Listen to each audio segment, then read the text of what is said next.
Confession, and not the type of confession as a Catholic when you go to the confessional and you confess your sins. That's not what we're talking about. We're talking about what you confess from your mouth. What are you saying? What are you confessing? What are you declaring out of your words, out of your mouth? When we know the power of life and death are on our tongue, what are we confessing? Let's get into it. Genesis 1:2 says this. Let's get to just the basics. This is the beginning of the Bible. How was the earth formed?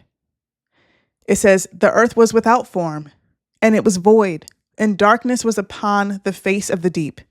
And the Spirit of God moved upon the face of the waters.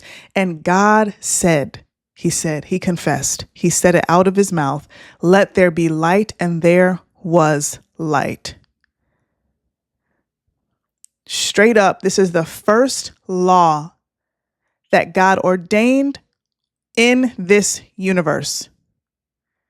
The first law was the law of confession,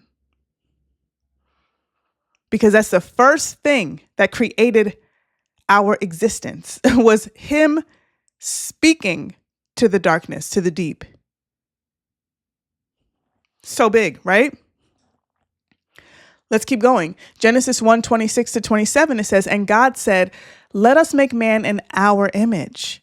So God made man in his image, humans, after our likeness, and let them have dominion over the fish of the sea, and over the fowl of the air, and over the cattle, and over all the earth, and over every creeping thing that creepeth upon the earth. So God created man in his own image.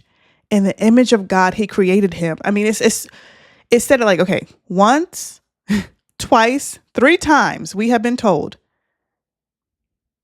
that God created man in his image. And then lastly, it says male and female created he them. He created humans in his own image. So we know this is basic, but when we talk about the actual biblical manifestation concept and process and what it means to see things manifest on earth as it is in heaven, we have to understand what spiritual laws are we utilizing that line up with God's truth.